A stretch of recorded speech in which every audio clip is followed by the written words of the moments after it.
Salut la team, j'espère que vous allez bien. Aujourd'hui on se retrouve pour une nouvelle vidéo dans la série Actualité High-Tech. Et aujourd'hui on va parler de sacrés phénomènes, de sacrées personnes qui sont quand même assez culottées. Ces personnes, écoutez bien, ont volé plus de 500 000 $ de produits Apple en faisant un trou dans les murs. Donc c'est quelque chose d'assez loufoque et je vais tout vous expliquer dans cette vidéo. Alors n'hésitez pas à vous abonner à la chaîne, à mettre un gros pouce bleu et activer la cloche de notification parce que ce sont des moyens gratuits qui permettent de soutenir la chaîne. Alors ce qu'il faut savoir premièrement, c'est que l'Apple Store qui a été cambriolé se situe dans un centre commercial près de Seattle dans l'état de New York. Bien sûr, je vous ai dit le montant du préjudice, 500 000 $.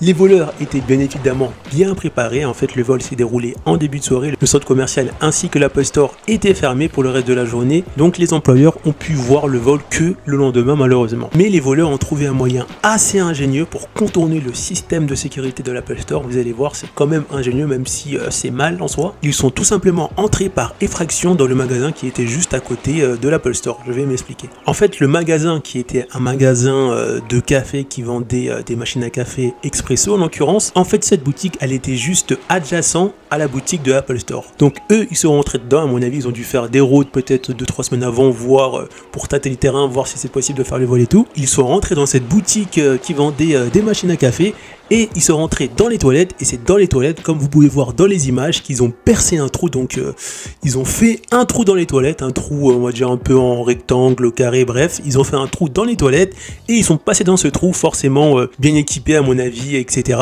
avec plein de sacs pour remplir leur sac de choses volées de l'Apple Store. Et bien évidemment après ils sont sortis probablement comme si de rien n'était, même si les caméras de surveillance devaient tourner. Suite à ça, un responsable de communication du département de police a affirmé qu'il s'agissait d'une opération bien organisée. Les petits coquins ils n'étaient pas à leur premier coup d'essai.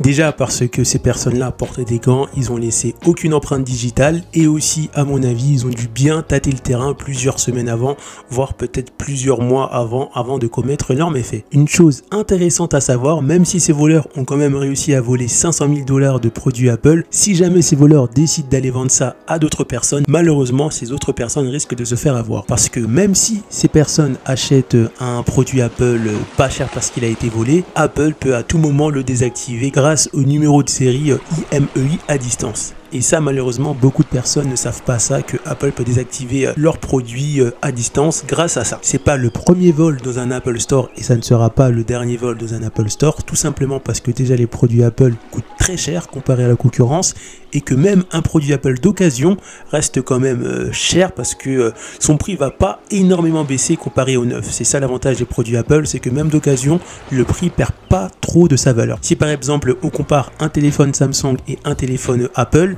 si on les compare on va dire 6 mois après la sortie, le téléphone Samsung lui va baisser beaucoup comparé à son prix neuf à sa sortie initiale, alors que le téléphone Apple 6 mois après sa sortie le prix va pas tellement baisser comparé au téléphone Samsung. On arrive à la fin de cette vidéo, donc si la vidéo t'a plu n'hésite pas à t'abonner à la chaîne, à liker la vidéo et à me dire en commentaire ce que tu as pensé de la vidéo, ce que tu as pensé de ce vol, et on se retrouve pour une prochaine vidéo dans la série Actualité High-Tech.